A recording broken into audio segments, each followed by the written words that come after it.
আরেক দফা কলঙ্কমুক্ত হলো দেশ, সব দম্ভক্তি চূর্ণ করে মানবতা বিরোধী অপরাধী সালাউদ্দিন কাদের ও মুজাহিদের ফাঁসি কার্যকর, দেশ জুড়ে আনন্দ মিছিল। 3 দিনের শীতকালীন আয়কর মেলা থেকে প্রায় 63 কোটি টাকা রাজস্ব আদায়, কর পরিশোধ প্রক্রিয়া আধুনিকায়নের প্রতিশ্রুতি এনবিআরের। পরিবেশ রক্ষায় রামপাল বিদ্যুৎ কেন্দ্র নির্মাণ স্থগিত রাখার দাবি বিশেষজ্ঞদের, কাজ চলমান রেখেই ত্রুটি সংশোধন করা হবে বললেন বিদ্যুৎ প্রতিমন্ত্রী। এবং 2020 সালের মধ্যে জ্বালানি উৎপাদনে স্বয়ংসম্পূর্ণ হতে নতুন আরেকটি খনি থেকে কয়লা উত্তোলন শুরু করেছে ভারত, বৈশ্বিক উষ্ণতা আরও বাড়ার আশঙ্কা।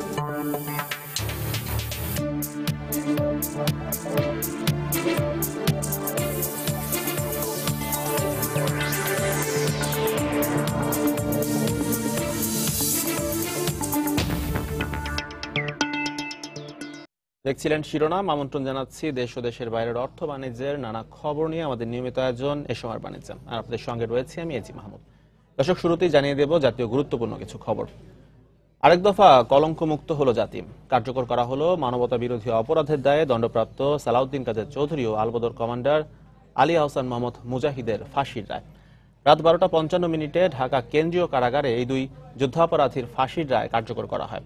এরপর রাত 3টার কিছু সময় পর লাশবাহী অ্যাম্বুলেন্সের একটি শাকা চৌধুরীর গ্রামের বাড়ি চট্টগ্রামের রাউজান ও অপরটি মুজাহিদের গ্রামের বাড়ি ফরিদপুরের উদ্দেশ্যে যাত্রা শুরু করে। মুজাহিদের ফাঁসির মধ্য দিয়ে প্রথমবারের মতো বুদ্ধিজীবী হত্যার দায়ে কারো চূড়ান্ত সাজা হলো। অ্যাম্বুলেন্সের তীব্র সাইরেনও কখনো কখনো যেন বিজয়ের বারতা নিয়ে আসে। শনিবার রাত 12:30টায় নাজিমউদ্দিন রোডের ঢাকা কেন্দ্রীয় কারাগারের মূল ফটকের দিকে এগিয়ে আসা 4টি অ্যাম্বুলেন্স দেখে সেখানে উপস্থিত মুক্তিযোদ্ধা আর সাধারণ মানুষের হর্ষধ্বনি তা প্রমাণ করে দিল।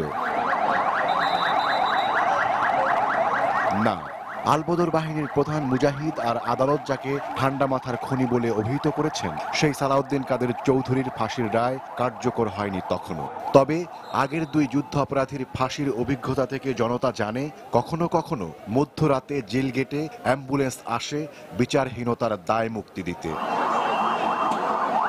রাত 2:45টার দিকে 44 বছরের প্রতীক্ষা আর 5 বছরের আইনি লড়াইয়ের ফল নিয়ে বেরিয়ে আসে সেই 4টি অ্যাম্বুলেন্স।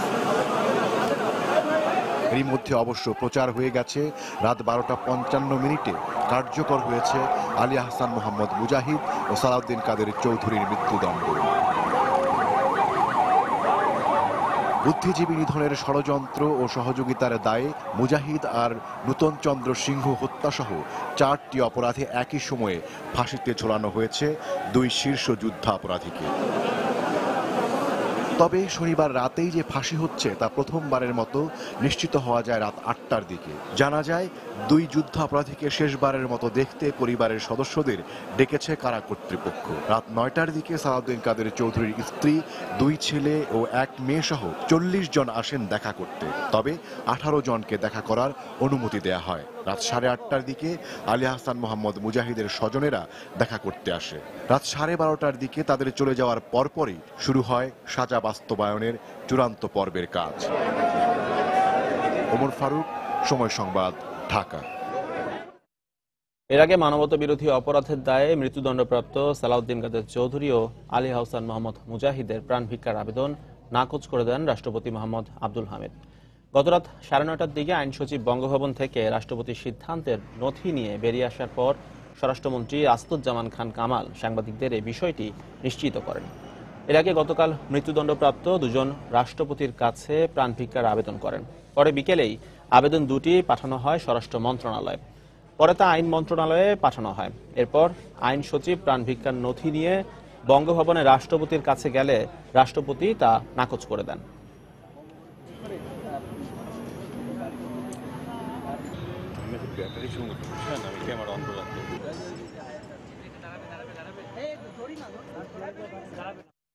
এদিকে মৃত্যুদণ্ড কার্যকরের খবরে উচ্ছ্বাসে ফেটে পড়েন গণজাগরণ মঞ্চের কর্মীরা। জাতীয় পতাকা হাতে শাহবাগে তাৎক্ষণিক আনন্দ মিছিল করেন তারা। এ সময় গণজাগরণ মঞ্চের মুখপাত্র ডাক্তার ইমরান সরকার বলেন, এই ফাঁসি কার্যকরের মধ্য দিয়ে 16 কোটি মানুষের বিজয় হয়েছে। লাখো শহীদের রক্তের ঋণ যেন কিছুটা পরিশোধ হলো, আর সেই ঋণ পরিশোধের উদযাপনে শাহবাগে উল্লাসে মাতেন গণজাগরণ মঞ্চের কর্মীরা। ফুল ছিটিয়ে মুক্তির স্লোগানে উচ্ছ্বাস যেন বাঁধ মানতেই চায় না। কর্মীদের ফাঁসি উদযাপনের এক ফাঁকে তাৎক্ষণিক প্রতিক্রিয়ায় মঞ্চের আহ্বায়ক ইমরান এইচ সরকার বলেন, এর মাধ্যমে ৩০ লক্ষ শহীদ পরিবারের বিজয় হলো। ৪৫ বছর ধরে যে ৩০ লক্ষ পরিবার বাংলাদেশে অপেক্ষা করেছিল যে তাদের কথা কেউ শুনবে, তাদের স্বজনদের হত্যার বিচার হবে এদেশে, সেই ৩০ লক্ষ পরিবারের হাসি আজকে বাংলাদেশের বিজয় হিসেবে থাকবে। পরে শাহবাগ থেকেই তাৎক্ষণিক এক বিজয় মিছিল বের করা হয়। জাতীয় পতাকা নিয়ে মিছিলে অংশ নেন সব শ্রেণী পেশার মানুষ। সঠিক ইতিহাস আমাদের জানার সুযোগ করে দেওয়া হোক এবং নতুন প্রজন্ম সঠিক ইতিহাস জেনে বড় হোক। মুক্তিযোদ্ধাদের কাছে আমাদের একটা ঋণ ছিল, দীর্ঘদিন পরে হলেও আমরা এটা একটা একটা করে অগ্রসর হতে পেরেছি। দায় মোচন হলো আমাদের, আমরা প্রায়শ্চিত্ত করতে পারলাম আজকে। যুদ্ধাপরাধী হয়েও উদ্ধত আচরণ আর দাম্ভিকতার সাথেই ক্ষমতার সংস্পর্শে ছিলেন সাজা কার্যকর হওয়া 2 যুদ্ধাপরাধী। এখন থেকে ভবিষ্যৎ রাজনীতি স্বাধীনতা বিরোধী মুক্ত থাকবে বলেই আশা আন্দোলনকারীদের। সরকারি দল হোক বিরোধী দল হোক, তাকে মুক্তিযুদ্ধের প্রশ্ন ঐক্যমতে থাকতে হবে। সেই প্রশ্নটি আবারও পরিষ্কার হয়েছে, বাংলাদেশের ভবিষ্যৎ রাজনীতি মুক্তিযুদ্ধের পক্ষের রাজনীতি হবে। আজকের পরে আমরা আশা করছি দেশটা সামনের দিকে আগাবে এবং মুক্তিযুদ্ধের পক্ষের একমুখী লোকরাই এই দেশ চালাবে। প্রায় ঘণ্টাব্যাপী ফাঁসি উদযাপন শেষে সমস্বরে জাতীয় সঙ্গীতের মধ্য দিয়ে সমাপ্তি টানা হয় আনন্দ উৎসবের। তাফসির বাবু, সময় সংবাদ, ঢাকা। মানবতা বিরোধী অপরাধী সালাউদ্দিন কাদের ও মুজাহিদের মৃত্যুদণ্ড কার্যকর হয় সারা দেশে আনন্দ মিছিল করেছে গণজাগরণ মঞ্চ ও বিভিন্ন সংগঠন। নানা অপচেষ্টার পরেও শীর্ষ 2 যুদ্ধাপরাধীর মৃত্যুদণ্ড কার্যকর করায় সরকারকে ধন্যবাদ জানান তারা। ফাঁসি কার্যকর হওয়ার খবর প্রকাশের পরই চট্টগ্রামের চেরাগী পাহাড় এলাকা থেকে আনন্দ মিছিল বের করে গণজাগরণ মঞ্চের নেতাকর্মীরা। এতে মুক্তিযোদ্ধারা ছাড়াও নগরীর বিভিন্ন শ্রেণী পেশার মানুষ অংশ নেন। মিছিলটি শহরের বিভিন্ন সড়ক প্রদক্ষিণ করে আবারও চেরাগী পাহাড় এলাকায় গিয়ে শেষ হয়। পরে সেখানে মোমবাতি প্রজ্বলন করা হয়। একই সময়ে নগরীর লালখান বাজার থেকে আরেকটি মিছিল বের করে ছাত্রলীগ। এ সময় ব্যাপক আনন্দ উল্লাসে একে অপরের সঙ্গে শুভেচ্ছা বিনিময় করেন নেতাকর্মীরা।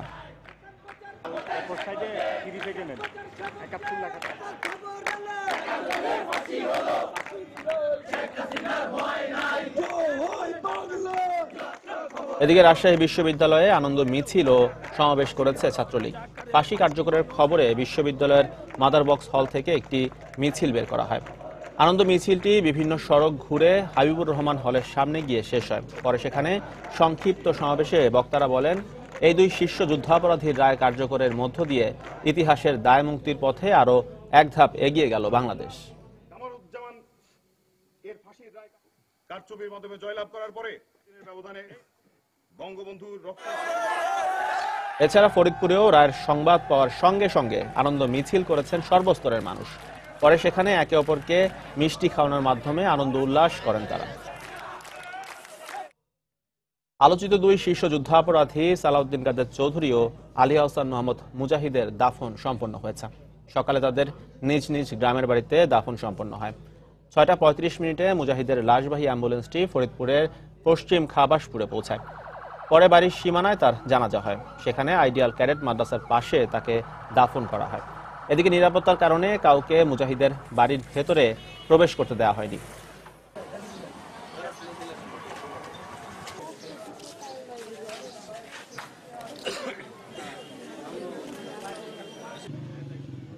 সকাল 9টায় সালাউদ্দিন কাদের চৌধুরীর মরদেহ চট্টগ্রামের রাউজানে তার নিজ গ্রামের বাড়ি পৌঁছায়।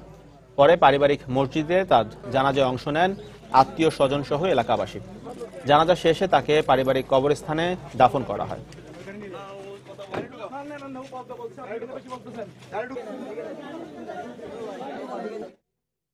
সুন্দরবনের অদূরে নির্মিতব্য রামপাল বিদ্যুৎ কেন্দ্রের কাজ স্থগিত রাখার দাবি জানিয়েছে পরিবেশবিদ সহ জ্বালানি বিশেষজ্ঞরা। রামপাল প্রকল্প এলাকা পরিদর্শনের পর এমন মতামত এসেছে সমালোচকদের তরফ থেকে। তাদের মতে বিদ্যুৎ কেন্দ্রটি নির্মাণের ক্ষেত্রে যে পরিবেশ সমীক্ষা করা হয়েছে তা ত্রুটিপূর্ণ। তবে জ্বালানি প্রতিমন্ত্রীর আশ্বাস, স্থগিত নয় বরং কাজ চলমান রেখেই সবার ঐক্যমতে গড়ে উঠবে এই বিদ্যুৎ কেন্দ্রটি। বাগেরহাটের রামপাল থেকে ফিরে এসে শামসুল হক প্রিন্সের ক্যামেরায় বিস্তারিত জানাচ্ছেন দেবাশিস রায়। সুন্দরবনের বুক চিরে বয়ে চলা পশুর নদীর তীর ঘেঁষে 1834 একর জায়গায় গড়ে তোলা হচ্ছে 1320 মেগাওয়াট ক্ষমতার বাংলাদেশের সবচেয়ে বড় কয়লা চালিত তাপবিদ্যুৎ কেন্দ্র মৈত্রী সুপার থার্মাল পাওয়ার প্রজেক্ট, যার স্থানীয় নাম রামপাল বিদ্যুৎ কেন্দ্র। 2012 সালের জানুয়ারিতে ভারতের ন্যাশনাল থার্মাল পাওয়ার কর্পোরেশন এনটিপিসির সাথে বাংলাদেশ বিদ্যুৎ উন্নয়ন বোর্ড 660 মেগাওয়াটের দুটি ইউনিটের জন্য বিদ্যুতের উৎপাদন ও ক্রয়ের যৌথ চুক্তি করে। পরবর্তীতে 2013 সালের 5 অক্টোবর সুন্দরবন থেকে মাত্র 14 কিলোমিটার দূরে ভিত্তিপ্রস্তর স্থাপন করা হয় বিতর্কিত এই প্রকল্পটির। সুন্দরবনের কাছে হওয়ায় প্রকল্পটির ব্যাপারে শুরু থেকেই পরিবেশের হুমকি নিয়ে সরব ছিলেন বিশ্লেষকরা। সম্প্রতি সরকার পরিবেশবিদদের দেখিয়েছেন সুন্দরবন সহ পুরো প্রকল্প এলাকা। তর্ক বিতর্কের মধ্যে দিয়েই এগিয়ে চলেছে রামপাল বিদ্যুৎ উৎপাদন কেন্দ্রের কাজ। কিন্তু বিশ্লেষক সহ পরিবেশবিদরা এই পুরো এলাকা পরিদর্শন করে পরামর্শ দিলেন, বৃহৎ এই প্রকল্পটির জন্য যে পরিবেশ সমীক্ষাটি করা হয়েছে সেটি পুনর্মূল্যায়ন করা জরুরি সুন্দরবনের স্বার্থেই। যে প্রতিবেদনের উপর ভিত্তি করে ছাড়পত্র দেয়া হলো, এখানে প্রক্রিয়াগত অনেক দুর্বলতা ছিল। আমরা কিন্তু বন্ধ করতে বলছি না, আমি ব্যক্তিগত কখনো বলি না এই রামপাল প্রকল্প আমার বন্ধ করতে হবে, কিন্তু স্থগিত করে এটার সম্পর্কে যে প্রশ্নগুলো উত্থাপিত হয়েছে সেগুলোর সুরাহা করতে হবে। তো সরকারের যদি একটু খরচা বাড়েও আমি সাজেস্ট করব যে সুন্দরবন থেকে যেন আরও 10 থেকে 20 কিলোমিটার দূরে তারা যেন পয়েন্ট সিলেক্ট করে। কারণ একটা পাওয়ার প্ল্যান্ট শুধু একটা পাওয়ার প্ল্যান্ট হয় না, আমরা লক্ষ্য করেছি ওখানে যে ডেভেলপমেন্ট যেগুলো হয় সেখানে যদি কোনো ইকোসেন্সিটিভ রিজন থাকে সেটা এফেক্টেড হতে পারে। তবে বিদ্যুৎ ও জ্বালানি প্রতিমন্ত্রীর আশ্বাস, প্রকল্পটি স্থগিত নয়, বরং সবার মত নিয়েই কাজ এগিয়ে নেওয়া হবে। সবাইকে মতৈক্যের ভিত্তিতে আমরা সব কাজগুলোকে এগিয়ে নিতে চাই। আমরা সেই স্থগিতের দিকে না যেয়ে আমরা চলমান প্রক্রিয়ার দিকে যেতে চাই, যেখানে সবার কনসার্নগুলোকে গুরুত্ব দিয়ে যেন আমরা আগে বাড়তে পারি। সব ঠিক থাকলে 2018 সাল নাগাদ প্রথম ও 2019 সালে কেন্দ্রটির দ্বিতীয় ইউনিট থেকে বিদ্যুৎ উৎপাদন শুরু করতে বদ্ধপরিকর সরকার। দেবাশিস রায়, সময় সংবাদ, রামপাল, বাগেরহাট। অলস টাকা জমিয়ে না রেখে ব্যাংকগুলোকে ক্ষুদ্র মাঝারি খাতে তা বিনিয়োগের আহ্বান জানিয়েছেন বাংলাদেশ ব্যাংকের গভর্নর ডক্টর আতিউর রহমান। সকালে মিরপুরে বাংলাদেশ ব্যাংক ট্রেনিং একাডেমিতে দুদিনের ব্যাংকিং সম্মেলন উদ্বোধনী অনুষ্ঠানে এ আহ্বান জানান তিনি। এ সময় ব্যাংকিং খাতে সুশাসন নিশ্চিত করতে প্রযুক্তির ব্যবহারের ওপরও জোর দেন গভর্নর। ব্যাংকিং খাতের সুশাসনের দিকে আরো নিবিড় মনোযোগ দিতে হবে। প্রযুক্তির ব্যবহার করে আমাদের এই খাতের তত্ত্বাবধানে আমরা জোরদার করেছি এবং আরো করব। আপনারা নিজ নিজ প্রতিষ্ঠানের অভ্যন্তরীণ নিয়ন্ত্রণ ও পরিপালনের সংস্কৃতির দিকে আরো বেশি করে নজর দিবেন। ব্যাংকগুলোতে যে অলস টাকা এখনো রয়ে গেছে সেই টাকা উৎপাদনশীল, বিশেষ করে ক্ষুদে ও মাঝারি খাতে, কৃষি খাতে, সবুজ উদ্যোগে বেশি করে ব্যবহারের উপর জোর তাগিদ দিচ্ছি। দর্শক, প্রধানমন্ত্রীর কার্যালয়ে security and exchange board of India এবং বাংলাদেশ সিকিউরিটিজ অ্যান্ড এক্সচেঞ্জ কমিশনের সাথে পারস্পরিক সহযোগিতা চুক্তি স্বাক্ষর শেষে অনুষ্ঠানে বক্তব্য রাখছেন প্রধানমন্ত্রী শেখ হাসিনা। আমরা এখন সরাসরি চলে যাচ্ছি সেখানে। এছাড়াও প্রতিবেশী দেশগুলোর সাথেও আমরা আমাদের সম্পর্ক এবং যোগাযোগ স্থাপন করতে সক্ষম হয়েছি, যেমন নেপাল, ভুটান, বাংলাদেশ, মিয়ানমার, চায়না, ভারত, বাংলাদেশ। এই যোগাযোগ স্থাপন আমাদের ব্যবসা বাণিজ্য আরো সম্প্রসারণে যথেষ্ট অবদান রাখবে বলে আমি বিশ্বাস করি। একটা কথা মনে রাখতে হবে যে আমাদের দেশে বা বিশেষ করে এই অঞ্চলে এখনো বহু মানুষ দরিদ্র সীমার নিচে বাস করে। কাজে আমাদের লক্ষ্য একটাই, যে এই দরিদ্র মানুষগুলিকে দারিদ্র্যের হাত থেকে মুক্ত করা, এবং সেই লক্ষ্য নিয়েই কিন্তু আমাদের সকল প্রয়াস। সেক্ষেত্রে আমি মনে করি যে আমাদের দুই দেশের মধ্যে সহযোগিতা ক্ষেত্রটা যেভাবে সম্প্রসারিত হচ্ছে, তাতে আমরা এই দুই দেশের যারা দারিদ্র্য সীমার নিচে বসবাসকারী মানুষ, পাশাপাশি আমাদের অন্যান্য প্রতিবেশী দেশসমূহের যারা দারিদ্র মানুষ আছে, তাদেরকে আমরা এই দারিদ্র্যের হাত থেকে মুক্তি দিতে সক্ষম হব। সেজন্য আমাদের আরো উদার মনোভাব নিয়ে সকল সংকীর্ণতার ঊর্ধ্বে উঠে সকলকে একযোগে কাজ করতে হবে। আজকের এই সমঝোতা স্বাক্ষরের মাধ্যমে অর্থনীতির একটি অন্যতম খাত পুঁজি বাজারে দুই দেশের মধ্যে সহযোগিতার দ্বার উন্মোচিত হলো। শিল্প অবকাঠামো সহ অর্থনীতির বিভিন্ন ক্ষেত্রে প্রবৃদ্ধির গতিধারাকে ত্বরান্বিত করার জন্য দীর্ঘমেয়াদী অর্থায়নের অন্যতম উৎস পুঁজিবাজার। তাই একটি স্বচ্ছ, জবাবদিহিমূলক, দক্ষ, স্থিতিশীল ও শক্তিশালী পুঁজিবাজার গড়ে তোলার জন্য আমরা সবসময় সচেষ্ট রয়েছি। পুঁজিবাজার উন্নয়নে বিগত কয়েক বছরে সরকার বিভিন্ন কার্যক্রম বাস্তবায়ন করেছে। এগুলোর মধ্যে উল্লেখযোগ্য কার্যক্রম হচ্ছে সংসদের মধ্যে আইনি পরিবর্তন এনে বাংলাদেশ সিকিউরিটিজ অ্যান্ড এক্সচেঞ্জ কমিশনকে শক্তিশালী করা, কমিশন কর্মকর্তাদের অধিকতর সুবিধা প্রদানের পাশাপাশি তাদের কর্মকাণ্ডের স্বচ্ছতা ও জবাবদিহিতা নিশ্চিত করা, বিনিয়োগকারীদের স্বার্থ রক্ষায় বিভিন্ন কর্মসূচি প্রণয়ন, পুঁজিবাজার সংশ্লিষ্ট সকলকে সঙ্গে নিয়ে অতি দ্রুত সময়ের মধ্যে ডিমিউচুয়ালাইজেশন অ্যাক্ট করে স্টক এক্সচেঞ্জ সমূহের মালিকানা ও ব্যবস্থাপনা পৃথকীকরণের মাধ্যমে সুশাসন নিশ্চিত করা, পুঁজিবাজারের সংক্রান্ত মামলাসমূহ দ্রুত নিষ্পত্তির জন্য স্পেশাল ট্রাইব্যুনালের কার্যক্রম চালু করা, শেয়ার বাজারে লেনদেন কারচুপি অনিয়ম শনাক্ত ও তদারকি করা ও শেয়ারের হিসাব সংক্রান্ত কার্যক্রম পরিচালনা উন্নত ডিজিটাল প্রক্রিয়া প্রবর্তন, আর্থিক প্রতিবেদনের স্বচ্ছতা ও বিশ্বাসযোগ্যতা বৃদ্ধির জন্য ফাইন্যান্সিয়াল রিপোর্টিং অ্যাক্ট প্রণয়ন, সমগ্র বাংলাদেশে ডিজিটালাইজেশন প্রক্রিয়া দ্রুত সম্প্রসারণের লক্ষ্যে আইসিটি খাত সহ অন্যান্য খাতে ক্ষুদ্র মাঝারি শিল্পে দেশি বিদেশি বিনিয়োগ আকৃষ্ট করতে ভেঞ্চার ক্যাপিটাল ও প্রাইভেট ইকুইটি রুলস প্রবর্তন, সঠিক সংস্কার কার্যক্রম গ্রহণ ও তা যথাযথভাবে বাস্তবায়নের ফলে International Organization of Securities Commission Bangladesh Securities and Exchange কমিশনকে বি ক্যাটাগরি থেকে এ ক্যাটাগরিতে উন্নীত করেছে। আমি মনে করি এটা একটা বিরাট অর্জন। বাংলাদেশের পুঁজিবাজারকে আরো উন্নত স্তরে নিয়ে যাওয়ার জন্য শীঘ্রই আরো কিছু কার্যক্রম বাস্তবায়নের উদ্যোগ আমরা গ্রহণ করেছি। সেগুলো হচ্ছে পুঁজিবাজার সংক্রান্ত নতুন নতুন প্রোডাক্ট চালু, ডিজিটালাইজড ক্লিয়ারিং ও সেটেলমেন্ট কোম্পানি প্রতিষ্ঠা, নিয়ন্ত্রক সংস্থার কর্মকর্তা থেকে শুরু করে পুঁজিবাজার সংশ্লিষ্ট সকলের প্রশিক্ষণের মাধ্যমে দক্ষতা বৃদ্ধি করা, বিনিয়োগকারী তথা সমগ্র জনগোষ্ঠীর বিশেষ করে যুব সমাজের শেয়ার বাজার সম্পর্কিত সচেতনতা বৃদ্ধির লক্ষ্যে ফাইন্যান্সিয়াল লিটারেসি প্রোগ্রাম চালু করা। আমি মনে করি আজকের এই সমঝোতা স্মারক স্বাক্ষরের মাধ্যমে এসব বিষয়ে securities and exchange board of India এর অভিজ্ঞতা কাজে লাগিয়ে আমাদের পুঁজিবাজারকে আরো সমৃদ্ধ করার সুযোগ সৃষ্টি হবে। Bangladesh Securities and exchange commission বিনিয়োগকারীদের সচেতনতা বৃদ্ধি অর্থাৎ সর্বস্তরে ফাইন্যান্সিয়াল লিটারেসি প্রোগ্রাম চালুর উদ্যোগ গ্রহণ করবে বলে আমরা প্রত্যাশা করছি। দর্শক, প্রধানমন্ত্রীর কার্যালয়ে security and exchange board of India এবং বাংলাদেশ সিকিউরিটিজ অ্যান্ড এক্সচেঞ্জ কমিশনের সাথে পারস্পরিক সহযোগিতা চুক্তি স্বাক্ষর শেষে অনুষ্ঠানে বক্তব্য রাখছিলেন প্রধানমন্ত্রী শেখ হাসিনা। আমরা তখন সরাসরি ছিলাম সেখানে। দর্শক, রাজধানীতে শুরু হয়েছে দুদিনব্যাপী ব্যাংকিং সম্মেলন। মিরপুর বাংলাদেশ ব্যাংক ট্রেনিং একাডেমিতে আয়োজিত এই সম্মেলন উদ্বোধন করেছেন বাংলাদেশ ব্যাংকের গভর্নর ডক্টর আতিউর রহমান। আর এই মুহূর্তে সেখানে রয়েছেন সহকর্মী মোস্তফা মাহবুব। বিস্তারিত জানতে সরাসরি চলে যাচ্ছি তার কাছে।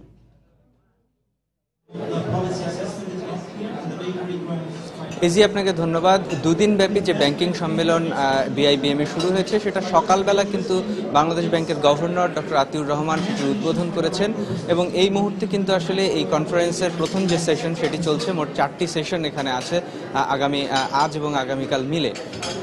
তো আসলে উদ্বোধনী অনুষ্ঠানে কিন্তু বাংলাদেশ ব্যাংকের গভর্নর এখানে উপস্থিত ছিলেন এবং যে অন্তর্ভুক্তিমূলক অর্থনীতি বা ব্যাংকিং ব্যবস্থা সেই সব বিষয় নিয়ে কিন্তু আসলে দিক নির্দেশনা দিয়েছেন এবং বাংলাদেশ ব্যাংকের গভর্নর যখন এখানে উপস্থিত ছিলেন সে সময় কিন্তু আসলে বাংলাদেশের যে বিভিন্ন ব্যাংকগুলোর যে প্রধান নির্বাহীরা তারাও এখানে কিন্তু উপস্থিত ছিলেন। তো এই মুহূর্তে আসলে ব্যাংক কর্তৃপক্ষ বা ব্যাংকিং জগতে যারা আছেন এবং এই ব্যাংকিং যে ব্যাংক বিভিন্ন বিশ্ববিদ্যালয়ে যে ব্যাংকিং ফিনান্স এবং ব্যাংকিং বিভাগের যারা শিক্ষার্থী এবং শিক্ষক তারাও কিন্তু এখানে আছেন। তো এই মুহূর্তে আসলে বিআইবিএম এর একজন প্রফেসর আমার সাথে আছেন। আমরা তার কাছে একটু জানতে চাইবো আসলে এইবারের যে কনফারেন্স চতুর্থবারের মতো যেটা আয়োজন করা হয়েছে সেটার আসলে মূল উদ্দেশ্যটা কি। তো আপনার কাছে একটু জানতে চাই যে আসলে এবারের যে কনফারেন্সটা হচ্ছে চতুর্থবারের মতো সেটার আসলে মূল উদ্দেশ্যটা আসলে কি। আসলে বিআইবিএম এ আমরা যেটা করি সেটা হলো প্রশিক্ষণ কোর্স অর্গানাইজ করি, আমরা কর্মশালা করি, আমরা সেমিনার করি, যেখানে মূলত পার্টিসিপেন্ট হলো প্র্যাকটিশনাররা, ব্যাংকাররা। বাট এ ধরনের আয়োজনের উদ্দেশ্য হলো, যেটা গত 4 বছর থেকে আমরা করছি, এটা 4th টাইম। উদ্দেশ্য হলো যাতে ব্যাংকার মানে যারা প্র্যাকটিশনার, যারা ইউনিভার্সিটির শিক্ষক আছেন ওনারা, প্লাস যারা গবেষক এই ব্যাংকিং সেক্টর সংক্রান্ত, ওনাদেরকে যাতে একটা প্ল্যাটফর্মে নিয়ে আসা যায়, আমরা যাতে একসাথে ব্রেনস্টর্মিং করতে পারি, লিঙ্কেজগুলো বুঝতে পারি, এক গ্রুপ আর এক গ্রুপের কাছে শিখতে পারি, সেটাই হলো ব্রড অবজেক্টিভ, মূল উদ্দেশ্য। সেজন্য যেটা আমরা করি, এবারও করেছি, সেটা হলো বিআইবিএম থেকে আমরা প্রথমে পেপার ইনভাইট করেছি দেশের ভিতর থেকে দেশের বাইরে থেকে, এবং প্রথমে আমরা প্রায় 60টার মতন পেপার অ্যাবস্ট্রাক্ট আমরা রিসিভ করি, তারপর ফুল পেপারগুলো আমরা রিসিভ করি, এবং সেগুলো থেকে আমাদের যে রিভিউ টিম তারা 26টি পেপার বেছে নিয়েছে, যেখানে 12টা বিদেশি। সেই পেপারগুলোকে আমরা 4টা প্লেনারি সেশনে ভাগ করেছি। তার মধ্যে আজকে 12টা প্রেজেন্ট হচ্ছে এবং কালকে 14টা প্রেজেন্ট হচ্ছে। তাছাড়া 3টা স্পেশাল পেপার আমরা পাবলিশ করছি। একটা হলো উদ্বোধনী অনুষ্ঠানে দেখলাম আমরা আপনারা একটি ফলক উন্মোচন করলেন, সে বিষয়ে কি? আসলে উদ্বোধনী অনুষ্ঠানে আমরা বিআইবিএম এবং ফ্র্যাঙ্কফুর্ট স্কুলের একটি জয়েন্ট সার্টিফিকেশন শুরু করেছি অন রিস্ক ম্যানেজমেন্ট। এ ধরনের সার্টিফিকেশন প্রথম বাংলাদেশে। ব্যাংকাররা যাতে ওই জয়েন্ট সার্টিফিকেশনের মাধ্যমে একটা অনলাইনে গ্লোবাল রিস্ক ম্যানেজমেন্টটা জানতে পারে, প্লাস আমরা অন ক্যাম্পাস রিস্ক ম্যানেজমেন্টের ইমপ্লিমেন্টেশনটা দেখাবো।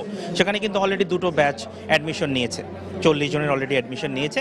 আমরা ফর্মালি আজকে মাননীয় গভর্নর মহোদয়ের মাধ্যমে সেটা উন্মোচন করলাম, এবং এটা প্রসেসটা কিন্তু শুরু হয়েছিল আসলে 2014 সালের জুনে, যখন গভর্নর মহোদয় জার্মানিতে Frankfurt school of finance and ম্যানেজমেন্টের সাথে একটা MAU সাইন করেছিলেন। কেন্দ্রীয় ব্যাংকের পক্ষ থেকে সবসময় বলা হয় যে আর্থিক অন্তর্ভুক্তির কথা এবং প্রান্তিক জনগোষ্ঠীকেও আসলে ব্যাংকিং ব্যবস্থার মধ্যে আনার কথা বলা হয়। তো এই ধরনের কনফারেন্স আসলে সেই লক্ষ্য বা অভিষ্ট লক্ষ্যকে অর্জন করার ক্ষেত্রে ঠিক কতটুকু ভূমিকা রাখে বলে আপনি মনে করেন?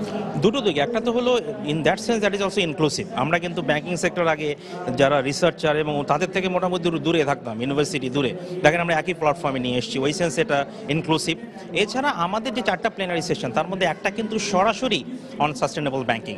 আর সকালে কিন্তু আমরা গভর্নর সাহেবের একটা যে central bank governor for the year 2015 উপলক্ষে আমরা একটা স্পেশাল রিপোর্ট পাবলিশ করেছি ওনার এই ইনক্লুসিভ ব্যাংকিং এর ইনিশিয়েটিভে। আপনাকে অনেক ধন্যবাদ।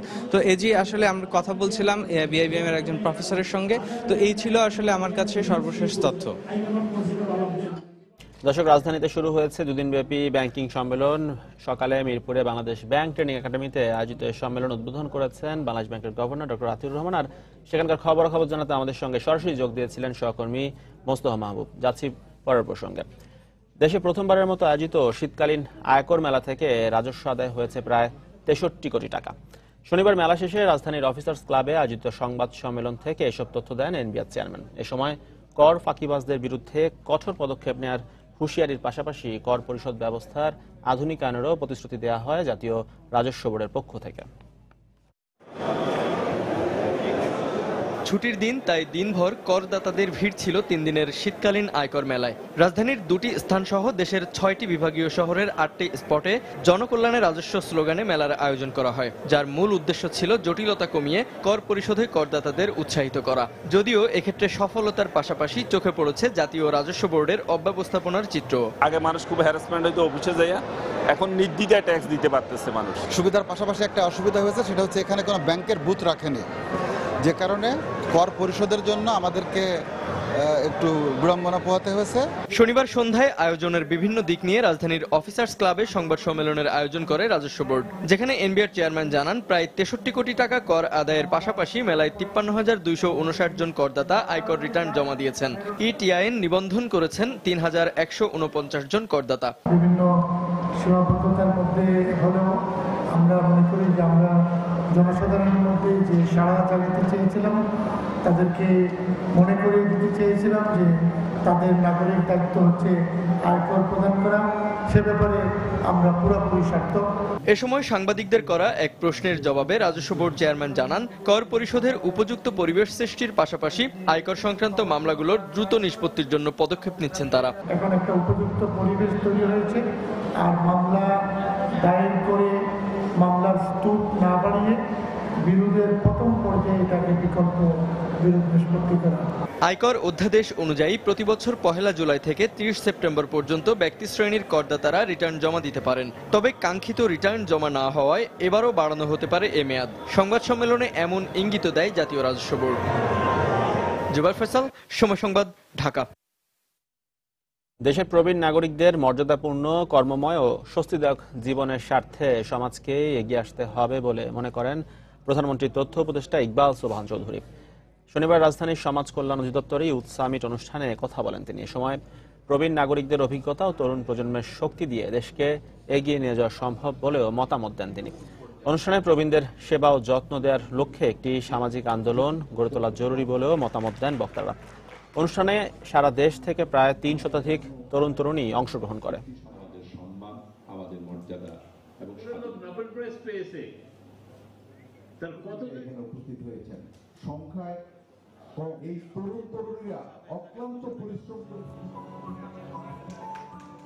যে পদক্ষেপগুলো ইতিমধ্যে প্রবীণদের জন্য নেওয়া হয়েছে, এই পদক্ষেপগুলো যদি আমরা সবাই মিলে বাস্তবায়ন করতে পারি তাহলে অবশ্যই প্রবীণের এবং বয়স্কদের বিষয়টি যে একটি চ্যালেঞ্জ হিসাবে আজকে অনেকেই মনে করেন, আমরা মনে করি সেটি চ্যালেঞ্জ হবে না, সেটি আমাদের একটি অর্জন হবে। দর্শক, পণ্যে পাটজাত মোড়ক আইন বাস্তবায়নের লক্ষ্যে রাজধানীর জুট ডাইভার্সিফিকেশন প্রমোশন সেন্টার জেডিপিসিতে এক সভার আয়োজন করা হয়েছে। অনুষ্ঠানে সভাপতিত্ব করছেন বস্ত্র পাট মন্ত্রী মোহাম্মদ ইমাজউদ্দিন প্রামাণিক। এছাড়া বিশেষ অতিথি হিসাবে উপস্থিত রয়েছেন বাণিজ্য মন্ত্রী তোফায়েল আহমেদ, খাদ্যমন্ত্রী অ্যাডভোকেট কামরুল ইসলাম এবং নৌমন্ত্রী শাহজাহান খান। সেখানে রয়েছেন আমাদের সহকর্মী জোবায়ের ফয়সাল। বিস্তারিত জানতে এখন সরাসরি চলে যাচ্ছে জোবায়েরের কাছে।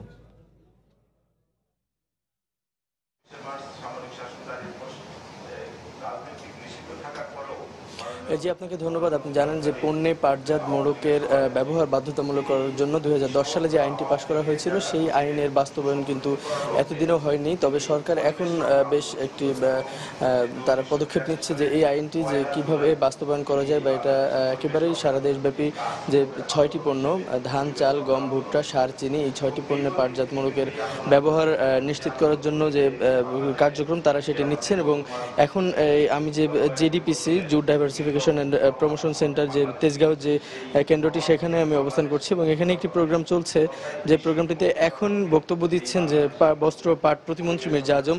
তিনি আসলে তুলে ধরার চেষ্টা করছেন যে এখানে আসলে যে বিষয়টি নিয়ে কথা বলছেন যে পাটের পণ্যের মোড়ক ব্যবহার কেন বাধ্যতামূলক করতে হবে সেই বিষয়ে তারা দুটি লক্ষ্য নিয়ে আগাচ্ছেন। সেটি একটি হলো পরিবেশ সম্মত উপায়ে পরিবেশ যাতে দূষিত না হয় সেজন্য পলিথিনের যে ব্যাগগুলো আছে সেগুলো ব্যবহার বন্ধ। এবং দ্বিতীয় বিষয়টি আছে যে বাংলাদেশে যে পাটকলগুলো আছে দীর্ঘদিন ধরে এই পাটকলগুলোতে একটি অচল অবস্থা বিরাজ করছে, সেটাকে দূর করে কিভাবে পাটকলগুলোকে আবার চালু করা যায় সেটার বিপক্ষে। তো এখন আমরা আপনাদেরকে সরাসরি দর্শকদেরকে নিয়ে যাচ্ছি বস্ত্র পাট প্রতিমন্ত্রীর বক্তব্যে।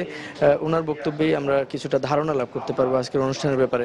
দায়িত্ব থাকায় আমাদের উপর কিন্তু এটা বোঝা হয়ে দাঁড়িয়েছে যে পরিবেশ রক্ষার জন্য আমাদের মন্ত্রণালয় একটা সুন্দর একটা আইন করে দিয়েছেন, যে আইনটি বাস্তবায়ন না করার কারণে আমাদের দেশ ধ্বংস হয়ে যাচ্ছে, আমাদের আগামী প্রজন্ম হুমকির সম্মুখীন হচ্ছে।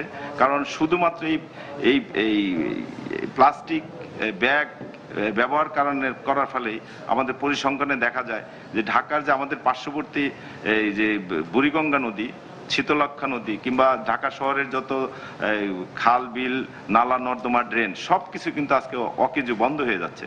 এবং শুধু এই বুড়িগঙ্গার তলদেশে প্রায় 20 কোটি পলিথিন ব্যাগ কিন্তু প্রতি বছর এর তলায় জমা হচ্ছে। প্রতিটি সময় কিন্তু আমরা হুমকির সম্মুখীন হচ্ছি এই প্লাস্টিক ব্যাগের কারণে। তা আমাদের এই পরিবেশ রক্ষা করার জন্য মাননীয় প্রধানমন্ত্রী যে জায়গায় এত বড় সম্মান বয়ে নিয়ে এসেছেন, তা আমরা কেন আমাদের এত সুন্দর আইনটি বাস্তবায়ন করার মাধ্যমে এই পরিবেশকে আমরা মুক্ত রাখতে পারি, দূষণ মুক্ত রাখতে পারি, আমাদের নতুন প্রজন্মকে আমরা বাঁচাতে পারি। সেই কারণে আমরা নতুন করে উদ্যোগ গ্রহণ করেছি। এবং এর আগে যেহেতু আমাদের মন্ত্রণালয়ের পক্ষ থেকে একাধিকবার আমরা উদ্যোগ নিয়ে আমরা ব্যর্থ হয়েছি, আমরা পারি নাই, সেই কারণে এবার সম্মিলিতভাবে আমরা উদ্যোগ গ্রহণ করেছি। আমরা এই আন্তঃমন্ত্রণালয় বৈঠক করে আমাদের এই পণ্যে পাটজাত মোড়কের বাধ্যতা ব্যবহার নিশ্চিত করার জন্য আমরা খাদ্য মন্ত্রণালয়, বাণিজ্য মন্ত্রণালয়, পরিবেশ মন্ত্রণালয়, এই অর্থ মন্ত্রণালয় বিভিন্নভাবে আমরা একসাথে বসে আমরা কিছু কিছু সিদ্ধান্ত নিয়েছি। সেই সিদ্ধান্তের মধ্যে শুধুমাত্র যে আমাদের যে ম্যান্ডেটরি প্যাকেজিং অ্যাক্ট, এই আইনটি নয়, এই আইনটি যদি কেউ ফলো না করে তাহলে স্ব মন্ত্রণালয়ের পক্ষ থেকেও এই আইন লঙ্ঘনকারীদের বিরুদ্ধে ব্যবস্থা নেওয়া হবে। যেমন খাদ্য মন্ত্রণালয়ের পক্ষ থেকে ইতিমধ্যেই কিন্তু নির্দেশনা জারি করা হয়েছে যে যারা খাদ্য বিভাগের লাইসেন্সের মাধ্যমে ব্যবসা করেন, বাণিজ্য করেন, তাদের প্রতি কিন্তু ইতিমধ্যে নির্দেশনা জারি হয়ে গেছে। যদি ম্যান্ডেটরি প্যাকেজিং অ্যাক্ট ফলো না করেন তাহলে খাদ্য বিভাগ কর্তৃক যে লাইসেন্সটি তাকে প্রদান করা হয়েছে সেই লাইসেন্সটি বাতিল হয়ে যাবে। এর মানে তার যে লাইসেন্সে সে ব্যবসা বাণিজ্য করছে সেই ব্যবসা কিন্তু তার অটোমেটিকলি বন্ধ হয়ে যাবে। অর্থ মন্ত্রণালয়ের পক্ষ থেকে ইতিমধ্যেই নির্দেশনা কিন্তু জারি করা হয়েছে, যেটা বাংলাদেশের প্রত্যেকটি তফসিলভুক্ত ব্যাংকে যে নির্দেশনাটি ইতিমধ্যে পৌঁছে গেছে। সেটা হচ্ছে যে এই 6টি পণ্য আমাদের ম্যান্ডেটরি প্যাকেজিং এর একটা আওতায়, ধান, চাল, গম, ভুট্টা, সার ও চিনি, এই 6টি পণ্যের যারা ব্যবসা করার জন্য যারা ব্যাংক ঋণ নেবেন কিংবা ঋণ নিয়েছেন, তারা যদি এই আইনটি ফলো না করেন তাহলে তার ব্যাংকের যে ঋণ সীমা আছে সেটা বাতিল হয়ে যাবে। এবং এই 6টা পণ্যের উপর যারা রপ্তানি এবং আমদানিকারকের ব্যবসার সঙ্গে জড়িত আছেন, বাণিজ্য মন্ত্রণালয়ের পক্ষ থেকে একইভাবে নির্দেশনা জারি করা হয়েছে, যদি এই ম্যান্ডেটরি প্যাকেজিং অ্যাক্ট ফলো না করা হয় তাহলে তার যে ব্যাংকের যে এলসি গুলো আছে সেগুলো কিন্তু বাতিল হয়ে যাবে। এবং আমাদের পরিবেশ মন্ত্রণালয়ের সাথে আমাদের যে আন্তঃমন্ত্রণালয় বৈঠকের সিদ্ধান্ত, সেই সিদ্ধান্ত অনুযায়ী পরিবেশ আইন অনুযায়ী এই প্লাস্টিক এবং পলিথিন পণ্যের বিরুদ্ধে যে আইন, তারাও কিন্তু অ্যাট এ টাইম তারাও কিন্তু প্রয়োগ করবে। আমাদের নৌ পরিবহন মন্ত্রণালয়ের সাথে যে আমাদের বৈঠক হয়েছে সেতে সিদ্ধান্ত হয়েছে নৌ পরিবহন মন্ত্রণালয়ের অধীনস্থ যে সমস্ত নৌবন্দর, স্থলবন্দর এবং তাদের ফেরি, সব জায়গাতে তাদের নির্দিষ্ট এরিয়ার মধ্যে এই ম্যান্ডেটরি প্যাকেজিং অ্যাক্ট ফলো কেউ না করলে তাহলে তার বিরুদ্ধে তাদের অনুযায়ী তারা আইনগত ব্যবস্থা গ্রহণ করবে। ইতিমধ্যেই এইবার এই সম্মিলিত উদ্যোগের ফলে মাননীয় প্রধানমন্ত্রী যেহেতু এই আইনটি বাস্তবায়ন করার জন্য তিনি অত্যন্ত আশাবাদী এবং তিনি চান যে আইনটি প্রয়োগের মাধ্যমে বাংলাদেশের আমাদের পরিবেশ রক্ষা করি, এবং সেই কারণে মাননীয় প্রধানমন্ত্রী তার প্রধানমন্ত্রী কার্যালয় থেকে সার্বক্ষণিক কিন্তু এটা তদারকি করছেন। At a time cabinet division থেকেও আমরা যখন বিভাগীয় কমিশনারদের সাথে মাসিক 3 মাস পর পর যে মন্ত্রণালয় বৈঠক হয়, সেই মন্ত্রণালয় বৈঠকে তাদের সঙ্গে নির্দেশনা দেওয়া হয়েছে, এবং জেলা প্রশাসক সম্মেলনে আমরা সরাসরি গিয়ে জেলা প্রশাসকদের সাথে কথা বলেছি। এই যে আপনি যেমনটি দেখছিলেন যে মাননীয় প্রতিমন্ত্রী যেটি জানাচ্ছিলেন যে ম্যান্ডেটরি প্যাকেজিং অ্যাক্ট সম্পর্কে যে বাস্তবায়নের ক্ষেত্রে তারা যে পদক্ষেপ নিয়েছেন সেই বিষয়ে, সেই লক্ষ্যে কিন্তু এই মিটিংটার আয়োজন করা হয়েছে। এবং এখানে কিছুক্ষণের মধ্যেই মাননীয় খাদ্য মন্ত্রণালয়ের মন্ত্রী এবং নৌ পরিবহন মন্ত্রণালয়ের এবং বস্ত্র পাট প্রতিমন্ত্রী এবং বাণিজ্য মন্ত্রণালয়ের মাননীয় মন্ত্রীরও আসার কথা রয়েছে, এবং সরকারের গুরুত্বপূর্ণ 3 মন্ত্রণালয়ের মন্ত্রীরা কিন্তু এখানে এসে একটি সিদ্ধান্ত নেবেন যে কিভাবে অভিযান পরিচালনা করা যায়। আমরা যেটি মন্ত্রণালয় সূত্রে জানতে পেরেছি যে মূলত সাঁড়াশি অভিযান চালানোর কথা রয়েছে 30 নভেম্বর থেকে, এবং সেটির রূপরেখা কি হবে সে বিষয়ে আলোকপাত করা হবে এই বৈঠকে। তো এই যে এখন পর্যন্ত আমার কাছে এই ছিল সর্বশেষ খবর।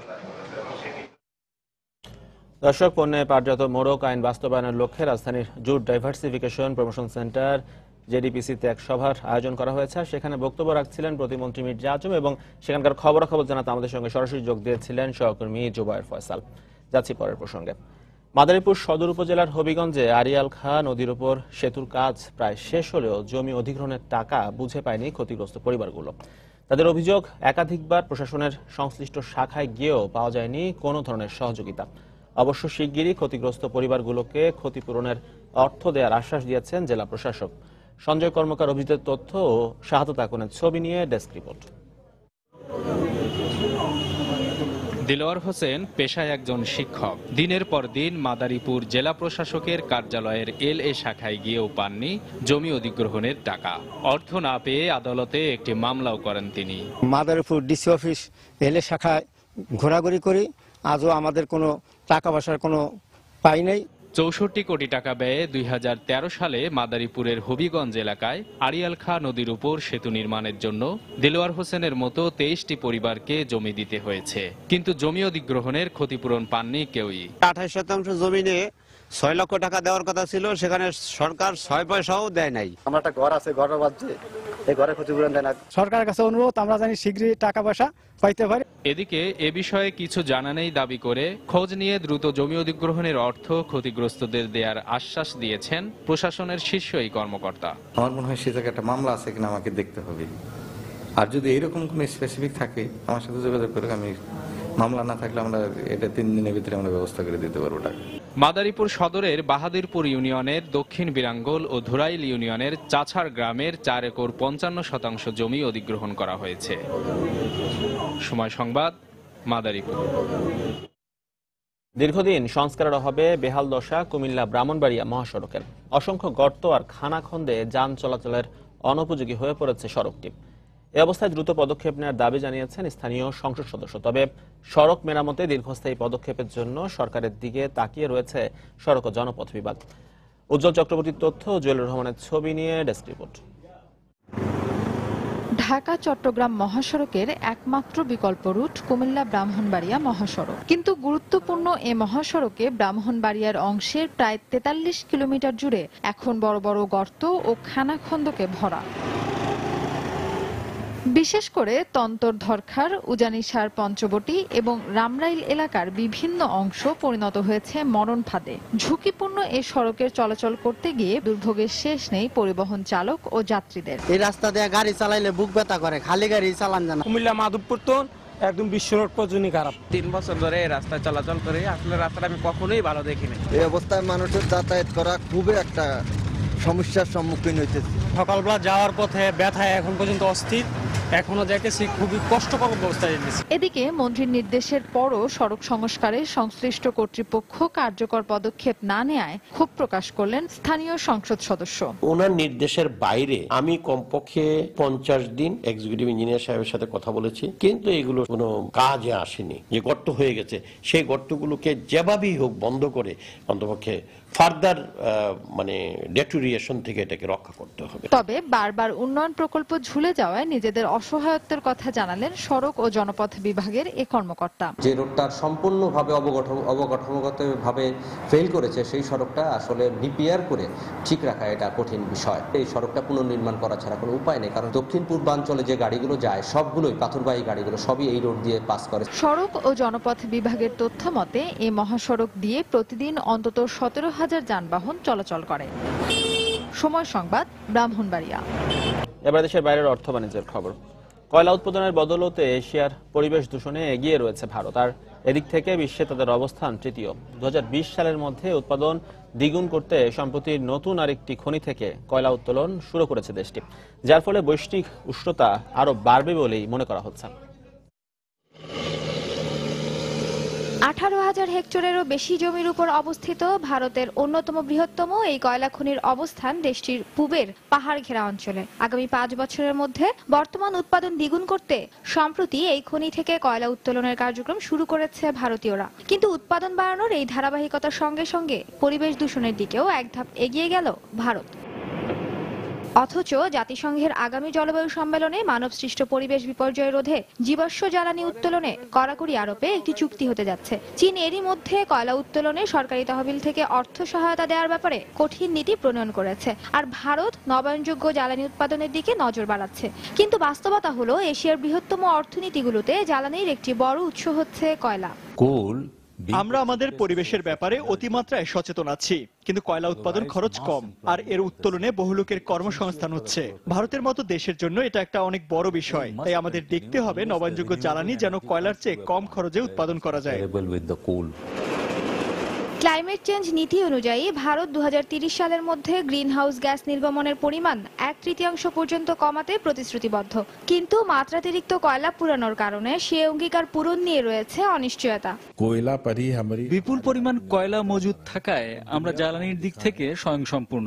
আমরা সৌর বিদ্যুৎ উৎপাদনেও নজর দিচ্ছি, কারণ বৈশ্বিক উষ্ণতা বাড়ার বিষয়টিও আমাদের মাথায় রয়েছে। আশা করছি পরিবেশ বিপর্যয় রোধে আমরা যেসব উদ্যোগ হাতে নিয়েছি তার সফল বাস্তবায়ন হলে গ্লোবাল ওয়ার্মিং অনেকটাই নিয়ন্ত্রণে আসবে।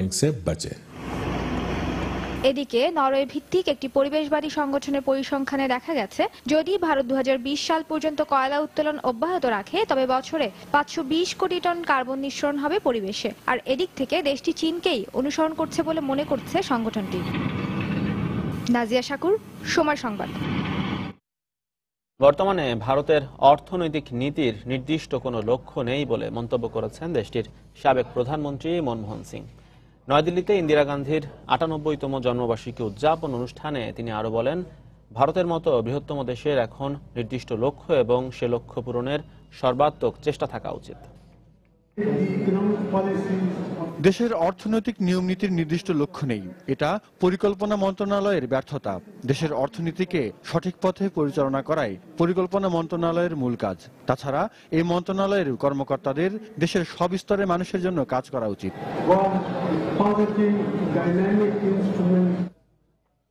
2016 সালের 1 জানুয়ারি থেকে ইউক্রেনের খাদ্যপণ্যে নিষেধাজ্ঞা আরোপ করবে মস্কো। সম্প্রতি বিষয়টি নিশ্চিত করেছেন রাশিয়ার অর্থনৈতিক উন্নয়ন বিষয়ক মন্ত্রী অ্যালেক্সেই উলিকভ। তিনি আরও জানান, ইউক্রেনের কিছু পণ্যে আরোপ করা হবে শুল্ক। কারণ ইউক্রেন এখন আর স্বাধীন রাষ্ট্রগুলোর কমনওয়েলথ সংগঠনের সদস্যভুক্ত নয়। তবে ইউক্রেনের প্রধানমন্ত্রী আর্সেনি ইয়াতসেনুক জানিয়েছেন, আরও নিষেধাজ্ঞা আরোপ করা হলে 2016 সালে রফতানি পণ্যে $60 লাখ লোকসান হবে কিয়েভের। মূলত ক্রিমিয়া ইস্যুতে ইউরোপীয় ইউনিয়ন রাশিয়ার বিভিন্ন ক্ষেত্রে নিষেধাজ্ঞা আরোপের পরই ইউক্রেনের উপর নিষেধাজ্ঞা আরোপ শুরু করে মস্কো।